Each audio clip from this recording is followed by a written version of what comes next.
Hello guys, कैसे हैं आप लोग? कैसी चल रही है आपकी तैयारी? आई होप आप लोगों की तैयारी एकदम मजे से चल रही होगी, एकदम मस्ती से चल रही होगी। Sir 2 more months, right? आपके पास 2 more months हैं, 60 more days हैं। और आपके पास क्योंकि 60 more days हैं, मेरे को मालूम है अगर आप एफर्ट्स डालते रहे, इसी तरीके से मेहनत करते रहे, इस लॉकडाउन का आपने भरपूर फायदा उठा लिया, तो आपको नीट क्लियर करने से कोई भी नहीं रोक सकता। तो अभी तक हमने बात की थी मैकेनिकल प्रॉपर्टीज ऑफ फ्लूइड्स में बर्नौलीज थ्योरम।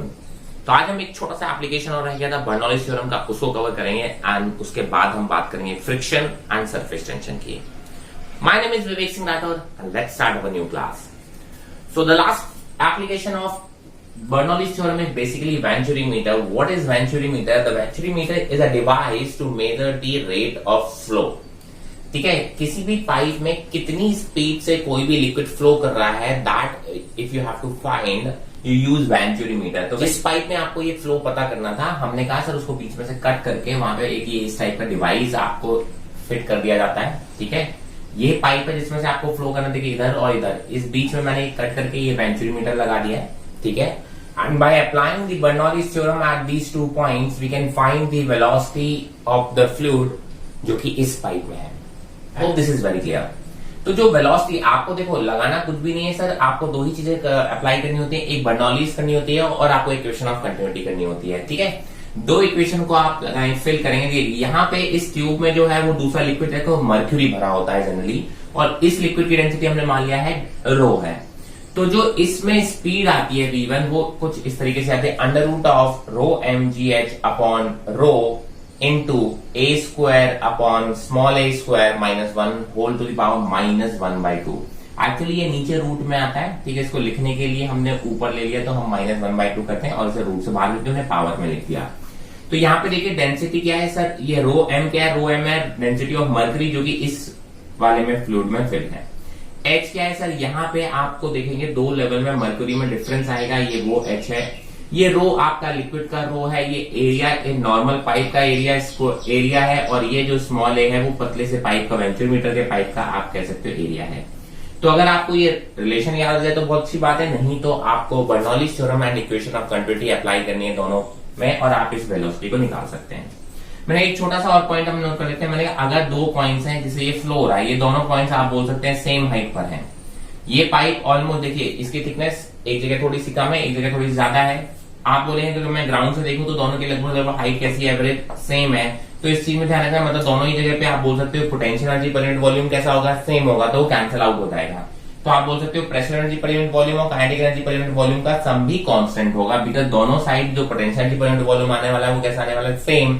तो इससे एक चीज पता चलता है कि ऐसे ट्यूब्स में जहां पे स्पीड कम होती है वहां प्रेशर ज्यादा होता है, जहां प्रेशर ज्यादा होता है वहां स्पीड कम होती है, जहां प्रेशर कम होता है वहां स्पीड ज्यादा होती है।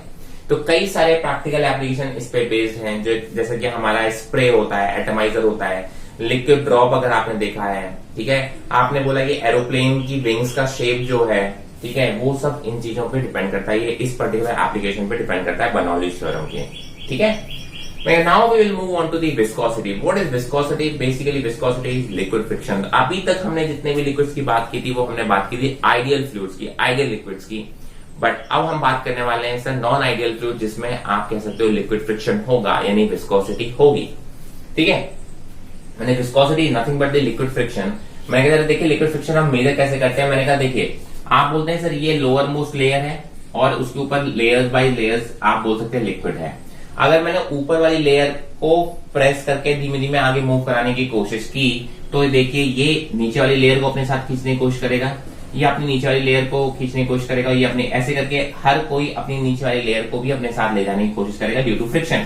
फ्रिक्शन यही करता है, रिलेटिव मोशन को अपोज करता है। मतलब अगर मैं मूव करूंगा तो मैं चाहता हूं कि मेरे साथ नीचे वाला भी मूव करे, नीचे वाला बोलता है यार मैं ऊपर वाले के साथ मूव करूं, राइट? तो आप क्या बोलोगे, ये जब लेयर आगे जाएगी तो ये नीचे वाली लेयर को अपने साथ खींचने की कोशिश करेगी, जबकि नीचे वाली लेयर जो है वो रुकी हुई होती है, तो ये ऊपर वाले को पीछे की तरफ रोकने की कोशिश करती है। तो इसी टाइप के जो रेजिस्टेंस होता है मूवमेंट में उसको हम बोलते हैं लिक्विड फ्रिक्शन। ध्यान रखेंगे कि सर जो भी पोर्शन, जो भी लेयर आपकी सरफेस से टच होगी उसकी जो वेलोसिटी जनरली आती है वो आएगी 0। ठीक है, अगर पाइप के सरफेस से जो भी टच होगा उसकी वेलोसिटी हम 0 मान के चलते हैं। मैंने कहा मान लीजिए ये जो लेयर ये v है और ये वाली लेयर की वेलोसिटी 0 है, तो दोनों के बीच की रिलेटिव वेलोसिटी कितनी हो गई, v हो गया। इनके बीच की डिस्टेंस कितनी है, y है। मैंने कहा मान लो ये कितना पर सेकेंड, ये डेल्टा x शिफ्ट हो रहा है आगे की तरफ by applying a force on this surface area. तो शेयरिंग स्ट्रेस कितना हो जाएगा, फोर्स अपॉन एरिया हो जाएगा, rate of change of strain, strain होता है shift upon this delta x by y, rate of change क्या हो गया पर यूनिट टाइम, और delta x by t, delta x by t हो गया आपका वेलोसिटी, तो ये हो गया वी बाय वाई।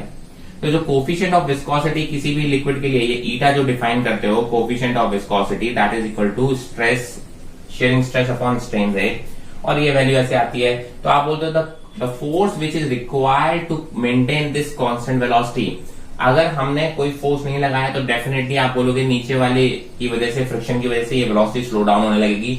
हम इक्वल एंड ऑपोजिट फोर्स अगर लगा रहे हैं इन दो लेयर्स के बीच में, net force required to maintain this velocity that is liquid friction के बराबर equal and opposite, that will be equal to eta into a into v by y. ध्यान रखेंगे ये v जो है वो दो लेयर की रिलेटिव वेलोसिटी है। तो हमने कहा अगर मान लो ये दो लेयर बहुत क्लोज है तो उनके बीच की रिलेटिव वेलोसिटी क्या होगी, v1 माइनस v2 मतलब dv, और उनके बीच की डिस्टेंस कितनी हो जाएगी, dy। तो ये कुछ फॉर्मूले हैं जो आपको डायरेक्टली याद रखने होते हैं लिक्विड फ्रिक्शन में। बस इनमें हर एक का आपको लैंग्वेज में डेफिनेशन भी पता होनी चाहिए कि कोई चीज क्या रिप्रेजेंट कर रही है। आप देखिए जो आपका नॉर्मल फ्रिक्शन होता है ना तो वो सरफेस एरिया पे डिपेंड करता था, है ना ही वो वेलोसिटी पे डिपेंड करता था, जबकि लिक्विड फ्रिक्शन आपका सरफेस एरिया पे भी डिपेंड कर रहा है और वेलोसिटी पे भी डिपेंड कर रहा है। तो इस चीज को थोड़ा सा ध्यान रखेंगे। This is a little bit different from the normal जो आपका सॉलिड फ्रिक्शन होते थे उनसे, ठीक है। मैंने कहा अगर इसकी कुछ और प्रॉपर्टी, मैंने जो ईटा होता है कोफिशिएंट ऑफ विस्कोसिटी होती है, ये लिक्विड की प्रॉपर्टी होती है, ध्यान रखेंगे इस चीज को। और लिक्विड की प्रॉपर्टी मैंने कहा इसमें डिपेंडेंसी थोड़ा सा हमको पता होना चाहिए कि अगर टेम्परेचर बढ़ता है तो जनरली क्या होता है कि मॉलिक्यूल दूर दूर जाते हैं तो विस्कोसिटी क्या होती है, डिक्रीज होती है, मतलब कोफिशिएंट ऑफ विस्कोसिटी डिक्रीज होती है। बट गैसेस के लिए थोड़ा सा उल्टा हो जाता है, अगर टेम्परेचर बढ़ता है तो डिफ्यूजन की वजह से आप बोलते हैं कि कोफिशिएंट ऑफ विस्कोसिटी इंक्रीज होती है, ठीक है। तो इन छोटी छोटी चीजों को आपको याद रखना है। तो जो कोफिशिएंट ऑफ विस्कोसिटी की जो सबसे इंपॉर्टेंट एप्लीकेशन है दैट इज स्टोक्स लॉ। कौन सी है वो, स्टोक्स लॉ, ठीक है। जनरली क्वेश्चन अगर आता है तो वो स्टोक्स लॉ पे आता है और आया हुआ है स्टोक्स लॉ पे। स्टोक्स लॉ क्या करता है कि सर एक स्फेरिकल बॉडी है, ध्यान रखेंगे, क्योंकि ये सरफेस एरिया पे डिपेंड कर रहा है तो अलग अलग शेप की बॉडी के लिए अलग अलग फ्रिक्शन आएगा। तो स्टोक्स लॉ ने बोला अगर कोई भी स्फेरिकल बॉडी एक विस्कस लिक्विड में मूव कर रहा है तो उस पे कितना फ्रिक्शन लगेगा, और वो उसमें मेजर करके दिया, that will be equal to 6 pi eta r v minus sign shows that कि सर वो वेलोसिटी अगर आप आगे की तरफ जा रहे हो तो फ्रिक्शन पीछे की तरफ रहेगा, अगर आप इधर की तरफ आओगे तो फ्रिक्शन आपके वेलोसिटी के ऑपोजिट रहेगा। ये माइनस साइन आपका शो कर रहा है, यही शो कर रहा है कि ये friction is opposite to this velocity, ठीक है। ध्यान रखेंगे फॉर ए स्फेरिकल बॉडी, ये हमने किसके लिए बात की, स्फेरिकल बॉडी के लिए बात की है, जहां पे ये आर रेडियस है उस स्फेरिकल बॉडी का, बी उसकी वेलोसिटी है, eta coefficient of viscosity of liquid है, और ये 6 पाई कांस्टेंट है। तो जो फ्रिक्शन फोर्स लगेगा वो कितना होगा, f r equal to minus 6 pi eta r b. अब एक और टर्म डिफाइन होता है इसे terminal velocity. What is terminal velocity, आपने बोला terminal velocity the maximum constant velocity, ध्यान रखेंगे the maximum constant velocity a body can acquire which is falling through a viscous liquid। एक लिक्विड में जब भी एक बॉडी फॉल हो रही है तो एक मैक्सिमम कांस्टेंट वेलोसिटी कितनी एक्वायर कर सकती है उसको हम बोलते हैं टर्मिनल वेलोसिटी।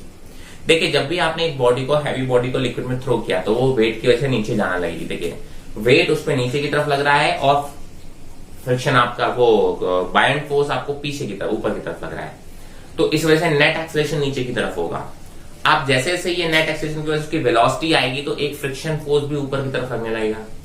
अब नेट अपवर्ड फोर्स में एक और ऐड हो गया, आपने बोला वेलोसिटी इंक्रीज करेगी तो ये फ्रिक्शन फोर्स इंक्रीज करेगा, मतलब नेट अपवर्ड फोर्स इंक्रीज करेगा तो आप बोलोगे नेट एक्सेलरेशन कम होता जाएगा।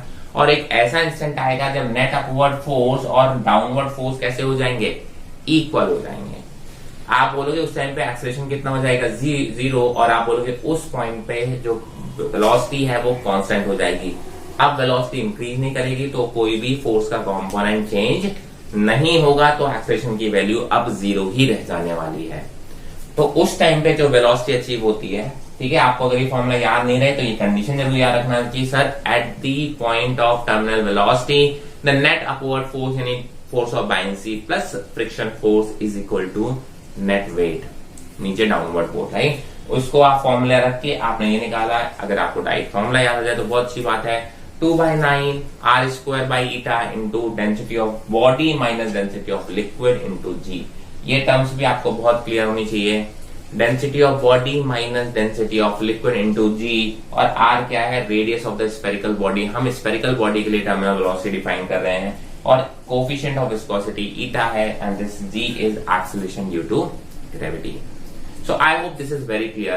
So now we are going to talk about the Reynolds number, right? Reynolds number क्या है? एक टर्मिनोलॉजी है, एक आप कह सकते हैं एक नंबर है जिससे हम बताते हैं कि हमारा जो लिक्विड है वो स्ट्रीमलाइन फ्लो है या टर्बुलेंट फ्लो है। जैसे कि आपको पता होगा, हमने कहा था कि सर एक स्ट्रीमलाइन फ्लो का था। स्ट्रीमलाइन मतलब बहुत अच्छा सा, आपको बहुत अच्छा दिखता है, लेयर बाय लेयर लिक्विड का मूवमेंट दिखता है। जबकि एक बहुत तेज फ्लो होता है, तो है ना, जैसे लहरें देखी हैं, उस फ्लो को हम बोलते हैं टर्बुलेंट फ्लो। तो एक्चुअली क्या होता है कि सर अगर हम एक लिक्विड को फ्लो करा रहे हैं एक पर्टिकुलर वेलोसिटी से नीचे, अगर उसकी वेलोसिटी होती है तो वो स्ट्रीमलाइन फ्लो दिखता है। अगर उसकी वेलोसिटी को इंक्रीज करके एक क्रिटिकल वेलोसिटी से ज्यादा वेलोसिटी दे देते हैं तो वो फ्लो टर्बुलेंट हो जाता है। ठीक है, तो हमने कहा जो रेनॉल्ड्स नंबर है वो आपको थोड़ा आइडिया देता है कि सर इसका लिक्विड जो है वो स्ट्रीमलाइन फ्लो में है या फिर टर्बुलेंट फ्लो में है। ठीक है, तो इस तरीके से उसको डिफाइन करते हैं। जब ये फ्लो हो रहा होता है तो उस पर इनर्शियल फोर्स और विस्कस फोर्स के रेशियो से डिफाइन होता है कि sir Reynolds number, right. So Reynolds number का जो फॉर्मूला आता है वो आता है rho v d by eta, where rho is the density of the liquid, v is the velocity with the liquid is flowing, d the diameter of the pipe through which the liquid is flowing, and eta is the coefficient of viscosity of the liquid. खैर, हमें इसमें ज्यादा interested नहीं, हम इसमें ज्यादा interested है। हमने कहा अगर रेनॉल्ड्स नंबर की वैल्यू 1000 से कम आती है तो हम उस लिक्विड के फ्लो को हम बोलते हैं स्ट्रीमलाइन या लैमिनर फ्लो। बहुत अच्छा दिखता है फ्लो होता हुआ, राइट। अगर आपने बोला इस रेनॉल्ड्स नंबर की वैल्यू 2000 से ज्यादा आ गई तो आप बोलते हो कि अब आपका फ्लो कैसा हो गया, टर्बुलेंट फ्लो हो गया है। बहुत डिस्टर्बिंग, एकदम लेयर से लेयर मिक्स होते हुए चले गए, तेज धार जा रही है। हाँ, 1000 से 2000 के बीच में अगर आपके रेनॉल्ड्स नंबर की वैल्यू आती है तो आप बोलते हो सर अभी ये अनस्टेडी है, मतलब flow is basically in a transfer mode होता है, ट्रांसमिशन मोड होता है, यहां से इसमें या इसमें से इसमें कन्वर्ट हो रहा होता है, राइट। उसमें हम कोई ये नहीं बोल पाते कि स्ट्रीमलाइन फ्लो है या टर्बुलेंट फ्लो है। तो रेनॉल्ड्स नंबर की बस आपको वैल्यूज पता हो तो काफी है। हाँ, this formula is important, Poiseuille's formula. मैंने कहा अगर मान लो एक पाइप के थ्रू लिक्विड फ्लो हो रहा है, ठीक है, उस पाइप के दो एंड पे हमने बोला प्रेशर की वैल्यूज P1 और P2 है, उस पाइप की लेंथ अगर L है, रेडियस R है, तो हमने कहा what is the volume flowing per unit time, जिसको हम बोलते हैं volume rate flow. Volume upon time, कितना वॉल्यूम पर सेकेंड इससे पास हो रहा है, उसको हम Q से भी डिनोट कर देते हैं। ठीक है, आप उसको वॉल्यूम करंट भी बोल सकते हो। तो आपने बोला that is equal to pi into delta P into R की power 4/8 eta into capital L। देखिए भाई, delta P is the pressure difference P1 and P2।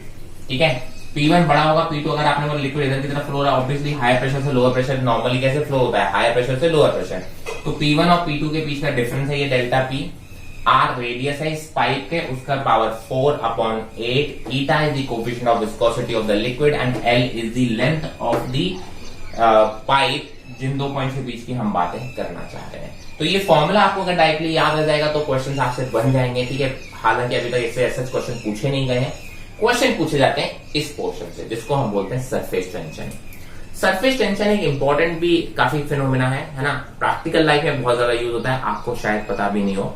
मैं कहा देखिए होता क्या है कि जो सरफेस पे मॉलिक्यूल्स होते हैं, अंदर जो मॉलिक्यूल्स होते हैं लेयर के अंदर, सरफेस के अंदर जो मॉलिक्यूल्स होते हैं लिक्विड में, उनकी जो एनर्जी के कंपैरिजन में सरफेस वाले मॉलिक्यूल्स की एनर्जी कैसी होती है, ज्यादा होती है। तो हर कोई चाहता है कि आपकी जो एनर्जी हो वो कैसी हो, कम हो। तो आप क्या चाहते हो कि उस पे ज्यादा मॉलिक्यूल्स रहेंगे सरफेस पे, मतलब ज्यादा लोगों की एनर्जी ज्यादा रहेगी, तो everybody wants to go down. But ऐसा तो हो नहीं सकता, किसी ना किसी को तो ऊपर रहना पड़ेगा। तो क्या करने की कोशिश करता है, liquid tries to stretch its surface such that कि कम से कम मॉलिक्यूल्स में ज्यादा से ज्यादा सरफेस बन सके। ठीक है, मतलब उतना सरफेस तो बनना ही बनना है, तो आप बोलते उतने सरफेस में कम से कम मॉलिक्यूल्स अगर रहेंगे तो स्ट्रेच होके रहते हैं, वो है ना, एक मॉलिक्यूल ज्यादा जगह घेर के रहता है ताकि आप दूसरे मॉलिक्यूल को वहां पे ना रहना पड़े।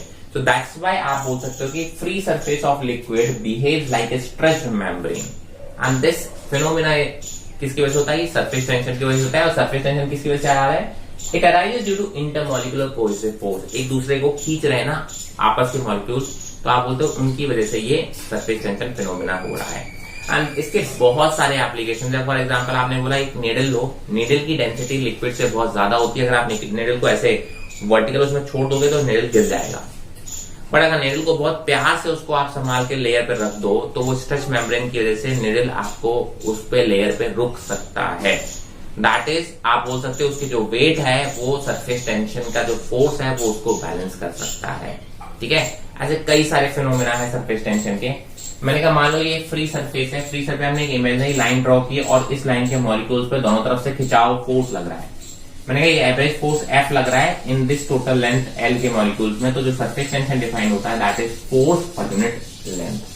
ध्यान रखिए सरफेस टेंशन से कंफ्यूज हो जाते हैं, आपको लगता है टेंशन एक फोर्स है और उसकी डायमेंशन ये यूनिट फोर्स की तरह होती है, और जब यूनिट्स एंड डायमेंशन में आपसे कोई क्वेश्चन पूछा जाता है तो आप उसे गलत कर देते हैं। It is force per unit length है ये सरफेस टेंशन। ठीक है, मैंने इस सरफेस टेंशन की वजह से अगर मुझे सरफेस एनर्जी पता करनी है कितनी होती है तो आप बोलते हैं अगर area of the surface is a तो आप बोलते हैं सरफेस एनर्जी ऑफ एरिया कहते हैं सरफेस टेंशन इनटू ए। इस सरफेस टेंशन को हम टी से डिनोट कर रहे हैं, तो आप बोलोगे surface energy of area liquid जो सरफेस एरिया है उसकी आप 50 निकालोगे that is equal to T into ए।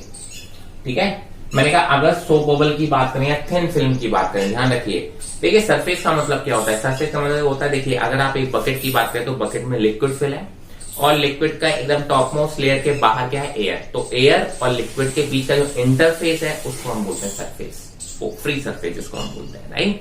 तो एयर के बाद लिक्विड और फिर पूरा लिक्विड है, तो एक इंटरफेस आया उसको हमने बोला एक सरफेस। लेकिन थिन फिल्म में क्या होता है, जरा देखिए थिन फिल्म में होता है जैसे सोप बबल है, सोप बबल की बात करें तो सोप बबल के बाहर क्या है, एयर, सोप बबल के अंदर क्या है, एयर, बीच में क्या है, लिक्विड। तो बेसिकली यहाँ पे दो बाउंड्री बने हैं, दो इंटरफेस, एयर से आप लिक्विड में जा रहे हो और फिर लिक्विड से आप एयर में जा रहे हो, है ना। तो आप क्या बोलोगे, एयर से लिक्विड एक बाउंड्री और लिक्विड से एयर दो बाउंड्री, तो यहाँ पर दो सरफेस बन जाते हैं। इस चीज का ध्यान रखना होता है। थिन फिल्म की बात कर लो या सोप बबल की बात कर लो, तो सोप बबल अगर आप बोलते हो हैज टू सरफेस एरिया, है ना। अगर आप एक लिक्विड ड्रॉप लो, लिक्विड ड्रॉप में क्या है, अंदर पूरा लिक्विड है, बाहर कितना है, एयर है, तो एयर से लिक्विड जाते में एक ही सरफेस मिलेगा, अंदर पूरे में लिक्विड है। लेकिन अगर बबल ले लेते हो तो आपको दो सरफेस मिलते हैं इन द सेम साइज के ड्रॉप में, है ना। तो आप बोलते हो कि सर अगर soap bubble has two surface area तो उसकी सरफेस एनर्जी हम कैसे बोलते हैं, 2 इंटू टी बोलते हैं, बिकॉज एरिया वहां पे दो हो जाते हैं। मैंने कहा अब अगर हम चाहते हैं कि एक सरफेस एरिया के साइज को इंक्रीज या डिक्रीज किया जाए, एक लिक्विड के ड्रॉप को साइज को इंक्रीज या डिक्रीज किया जाए by applying some force, by doing some work, तो that work done in changing the surface area is nothing but the surface tension into change in area. ठीक है, तो वर्क डन, मैंने कहा एक ड्रॉप है उसका रेडियस R1 है, उससे R2 में कन्वर्ट करना, खींच के बड़ा करना चाहते हो या कंप्रेस करके छोटा करना चाहते हो तो आपको वर्क डन करना पड़ेगा। तो वही बोला है कि the work done will be equal to surface tension into change in surface area. मैंने कहा अगर लिक्विड ड्रॉप के लिए बात करें, मैंने R1 से R2 अगर मैंने उसके रेडियस को बढ़ाने की कोशिश की है तो the work done that has to be done is T into final area is 4 pi R2 square minus 4 pi R1, right. अगर एक स्फेरिकल ड्रॉप है, मैंने कहा यही अगर सोप बबल की बात कर ले R1 से R2 लेके जाएंगे तो वर्क डन में ये 2 से मल्टीप्लाई हो जाएगा, बिकॉज वहां पे दो सरफेस एरिया हैं, बाहर वाले के लिए अलग वर्क डन काउंट होगा और अंदर वाले के लिए अलग वर्क डन काउंट होगा। तो यही छोटे छोटे कुछ पॉइंट्स है ये आपको सरफेस टेंशन में आपको ध्यान रखने हैं। I hope this is very very clear. ठीक है, मैंने कहा इसी तरीके से एक और टर्म होता है जिसको हम बोलते हैं एक्सेसिव प्रेशर।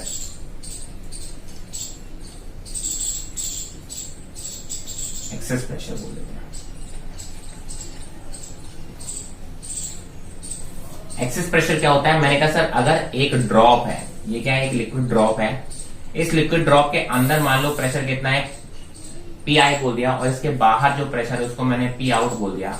तो इस टाइप के केसेस में हमेशा ड्यू टू सरफेस टेंशन की वजह से अंदर वाला प्रेशर ज्यादा होता है as compare to the outer pressure, right. तो आप बोलते हो एक्सेस प्रेशर क्या हो गया, एक्स्ट्रा प्रेशर। तो आप बोलते हो अंदर वाला ज्यादा है तो आउटर वाला कैसा होगा, कम। तो आप बोलते हो जो एक्सेस प्रेशर की वैल्यू आती है वो कैसी आती है, वो आती है सर 2S/R, वेयर R क्या है, अच्छा 2S बोल दो या 2T/R।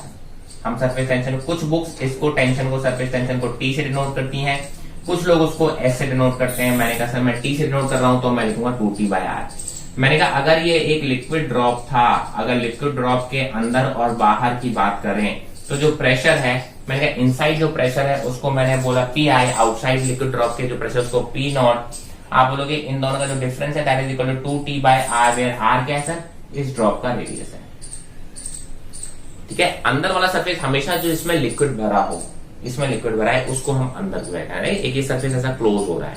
ठीक है, आप बोलोगे अगर यहीं पर कहीं पर अगर सोप बबल होता, क्या होता, सोप बबल होता, अगर सोप बबल होता तो इस चीज को ध्यान रखेंगे कि यही एक्सेस प्रेशर जो होता वहां पे दो सरफेसेस आ जाते, तो ये 4t/r हो जाता। बाकी रेडियस आपने सोप बबल का वही r माना है, सरफेस टेंशन t है लिक्विड का जिससे सोप बबल बना हुआ है, तो वहां पे जो एक्सेस प्रेशर आएगा वो 4t/r आएगा। ठीक है, इसमें एक चीज और ध्यान रखना है, excess pressure inversely proportional to r। इसका मतलब जितना छोटा स्फीयर होगा, जितना छोटा बबल होगा, जितना छोटा ड्रॉप होगा, उतना ही एक्सेस प्रेशर मतलब अंदर वाला प्रेशर बाहर के कंपैरिजन में ज्यादा होगा। ठीक है, तो इस पे कई बार क्वेश्चन बनने के चांसेस रहते हैं, तो ये चीज आपको अच्छे समझ में आना चाहिए। So now we are going to talk about very important point that is angle of contact. So what is angle of contact, जरा समझने की कोशिश करेंगे। मैंने कहा मान लिया ये दो ग्लास प्लेट थी, एक ग्लास प्लेट ये है, एक ग्लास प्लेट ये है। मैंने इसमें दो ड्रॉप डाली, एक इस पे मरकुरी का ड्रॉप रखा और एक मैंने वाटर का ड्रॉप रखा। तो देखिए दोनों के शेप में काफी डिफरेंस था। मरकुरी का ड्रॉप कुछ इस तरीके से दिखता है और अगर आप वाटर के ड्रॉप की बात करें तो ग्लास पे कुछ इस तरीके से दिखता है। मैंने कहा इस केस का मतलब क्या हो कि इस केस में cohesive forces are stronger than the adhesive force between the mercury and the glass. Cohesive forces and adhesive forces are very clear. I think cohesive are between the intermolecular forces, एक ही type के जो molecules होते हैं उनके बीच का force है। Adhesive दो अलग अलग टाइप के मॉलिक्यूल्स की बात करते हैं, तो मतलब मरकुरी के आपस का जो कोहेसिव फोर्स है that is stronger as compare to the mercury and the glass के बीच में एडेसिव फोर्स होने वाला है। यहां पे एक्चुअली व्हाट इज हैपनिंग कि इनके बीच का वाटर मॉलिक्यूल्स के बीच का जो कोहेसिव फोर्स है वो वीकर है as compare to the adhesive force between the glass plate and the water. So what happens, क्योंकि ये फोर्स वीकर है तो it will try to, basically आप बोलते हो वीकर का मतलब है कि यार it doesn't like glass, glass उसको पसंद ही नहीं है, वो ग्लास को टच ही नहीं करना चाहता।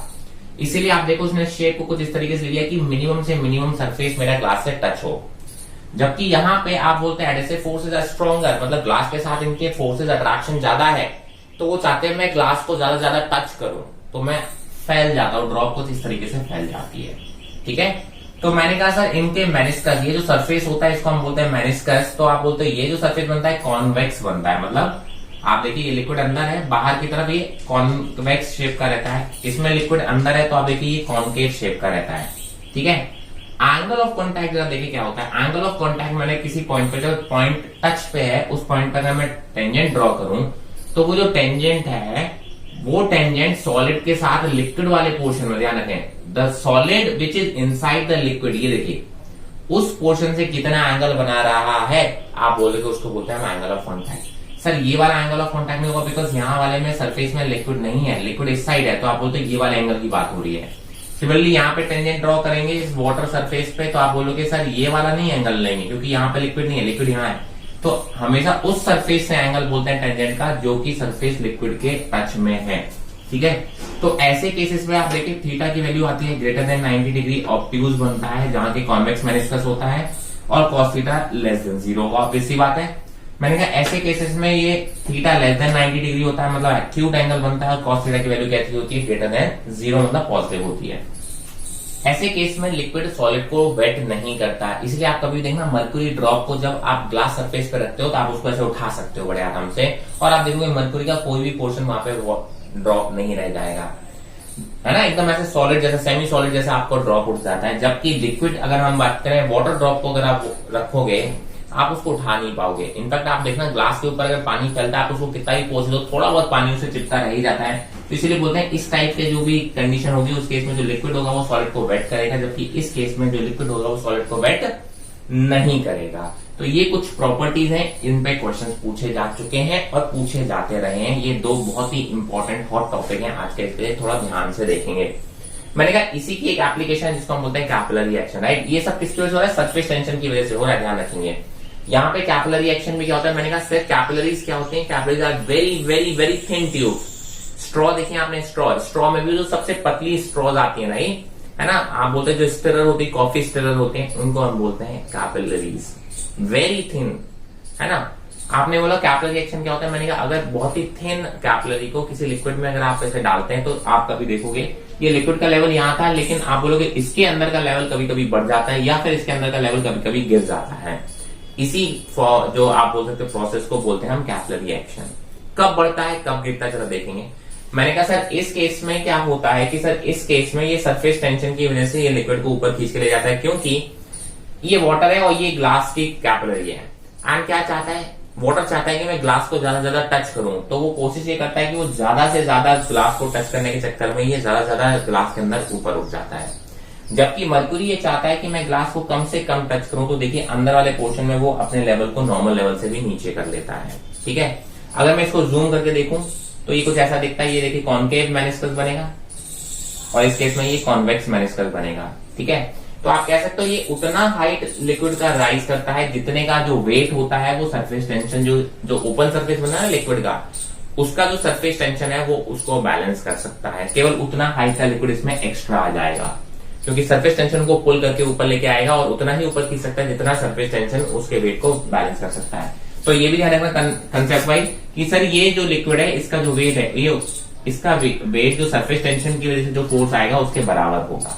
ठीक है, हम एक्सेस प्रेशर या इस फंडे को लगा के हम इस हाइट की वैल्यू निकाल सकते हैं, और हाइट की जो वैल्यू आती है वो आती है h equal to 2t cos theta r rho z। ठीक है, अच्छा cos थीटा क्या होता है, मैंने कहा टेंजेंट ड्रॉ किया आपने, टेंजेंट के जो लिक्विड ये वाले एंगल को हम थीटा बोलते हैं। ठीक है, एंगल ऑफ कॉन्टैक्ट जिसकी बात कर रहे होते हैं। और यहां से अगर आप देखो अगर ये थीटा है, ये दोनों 90 डिग्री पे, तो ये 90 डिग्री माइनस थीटा हो जाएगा, तो ये भी कैसा हो जाएगा थीटा। तो small r is capital R cos theta. अब इसमें एक चीज ध्यान रखने वाली है, ये जो कैपिटल R है वो इस सरफेस का, ये जो कॉन्केव सरफेस बना है इसका रेडियस है, और ये जो स्मॉल r है ये इस कैपिलरी का आप बोल सकते हैं रेडियस आपको पता है। तो आपको पता कौन सा होता है सर, आपको कैपिलरी का रेडियस पता होता है, आपको सरफेस का रेडियस नहीं पता होता ना, इसलिए हमने इसको स्मॉल r के टर्म्स में फॉर्मूला रखा है। तो जो हाइट जो इंक्रीज हुआ नॉर्मल लेवल से कितना ऊपर गया, that is equal to 2t cos theta upon r rho z, where 2 is constant, t is surface tension of the liquid, cos theta is the angle of contact between the capillary का जो tube है और liquid के बीच का जो theta है वो angle of contact है, r है रेडियस ऑफ द कैपिलरी। ध्यान से देखिए ये टर्म्स बहुत हमें इंपॉर्टेंट होते हैं। रो है density of the liquid and g is acceleration due to gravity. मैंने कहा सर जितना ये h हाइट ऊपर जा रहा है वो ये फॉर्मूला अप्लाई करें, मैंने कहा कितना हाइट ये नीचे चला गया उसके लिए भी यही फॉर्मूला अप्लाई होगा, एप्लीकेबल है।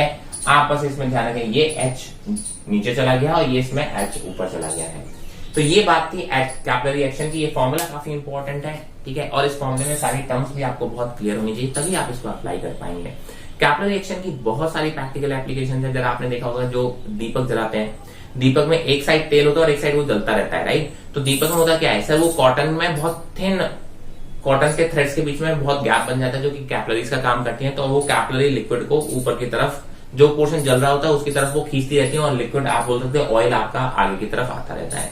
ठीक है, तो इस टाइप की काफी सारी कैपिलरी की एक्शंस हैं, तो डेफिनेटली आप उनकी प्रैक्टिकल एप्लीकेशन के बारे में थोड़ा सा नॉलेज आप ले सकते हैं। हालांकि मोस्टली क्वेश्चन न्यूमेरिकल या कंसेप्चुअल पूछे जाते हैं, तो अगर आपने इस चैप्टर को ढंग से रिवाइज कर लिया है, नीट के प्रीवियस ईयर क्वेश्चन सॉल्व कर लिया है और थोड़ी सी प्रैक्टिस कर लिया है, तो डेफिनेटली आपसे इस चैप्टर के सारे क्वेश्चन कोई भी नीट में उठा के दे देंगे, वो आपसे बनेंगे। मैं आपको फिर से बोल रहा हूँ, आजकल जो हॉट टॉपिक हो रखा है वो सरफेस टेंशन, या आप कह सकते हो कि मोस्टली ये कॉन्टैक्ट एंगल और कैपिलरी एक्शन, मतलब पूरा सरफेस टेंशन या फिर बर्नौलीज थ्योरम, ये दो तो इंपॉर्टेंट है, Bernoulli's theorem and surface tension. ठीक है, along with the equation of continuity, right. Bernoulli's theorem equation of continuity के साथ ही एप्लीकेबल होती है मोस्टली। तो अगर आपने ये पोर्शन बहुत अच्छे से कर दिया तो इसमें चांसेस हमेशा ज्यादा है क्वेश्चन आने के। तो आई होप आपको इसमें कोई भी डाउट नहीं है। कोई भी आपको अगर डाउट है तो आप डेफिनेटली मुझे कमेंट सेक्शन में मेंशन कीजिएगा, और या आप मुझे इंस्टाग्राम पे टेक्स्ट भी कर सकते हैं। इंस्टाग्राम प्रोफाइल की लिंक आपको डिस्क्रिप्शन में मिल जाएगी। So this is it for this class. अगर आपने अभी यूट्यूब चैनल सब्सक्राइब नहीं किया है तो do subscribe the YouTube channel to get the notification of my new videos and do share it with your friends. So for now, this is it. Thank you.